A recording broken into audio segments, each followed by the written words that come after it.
July August গণহত্যার এক একটি নৃশংসতা যেন ছাপিয়ে যাচ্ছে অপরটিকে। তেমনই এক ঘটনা রামপুরায় পুলিশের গুলিতে নিহত রাকিবের। ছাত্র জনতার ডাকে সাড়া দিয়ে ১৯ জুলাই নেমেছিলেন রাজপথে। সেখানে পেটের নিচে বুলেটের আঘাতে লুটিয়ে পড়েন মাটিতে। নিহত হওয়ার ২ মাস পরও কেউ খোঁজ নেয়নি তার পরিবারের। সজল শাইখের প্রতিবেদন, ছবি তুলেছেন মুক্তার হোসেন।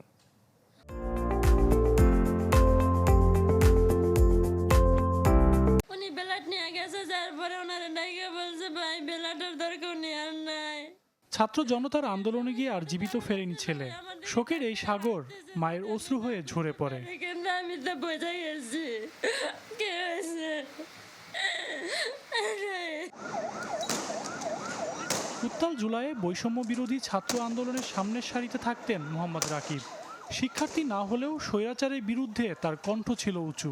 রংপুরে ১৬ জুলাই আবু সাইদ হত্যার খবরে কেঁদে বুক ভাসান তিনি। কিন্তু ৩ দিন পর গেল ১৯ জুলাই তিনিও হয়ে গেলেন আরেক আবু সাইদ। রামপুরায় পুলিশের গুলিতে প্রাণ হারান মোহাম্মদ রাকিব। আবু সাইদের ছবি বের করছে, বের করে ওর চোখে পানি চলে আসছে। দেখেন এই ছেলেটা কত লেখাপড়া, কত শিক্ষিত, শুধু বারবার ওর ছবিটাই দেখতেছে, বুকে নিয়ে চুম্মা দিতেছে। আরে ভাই ভাই রে।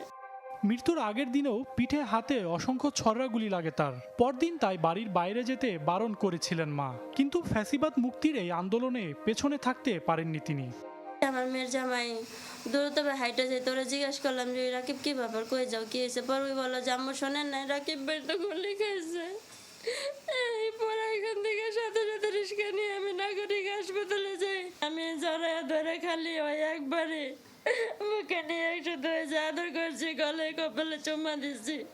পল্লী বিদ্যুৎ অফিসে স্বল্প বেতনে কাজ করতেন রাকিব। বনশ্রীতে মা, ২ বোনের পাশাপাশি নানা নানিও থাকতেন তাদের সাথে। গোটা সংসারের ভার ছিল এই যুবকের কাঁধে। তাকে হারিয়ে দিশেহারা পরিবারটি। জীবিত ছিল। মা হাসি আক্তার জানান, শহীদদের তালিকার জন্য এখন পর্যন্ত তাদের সাথে কেউ যোগাযোগ করেননি।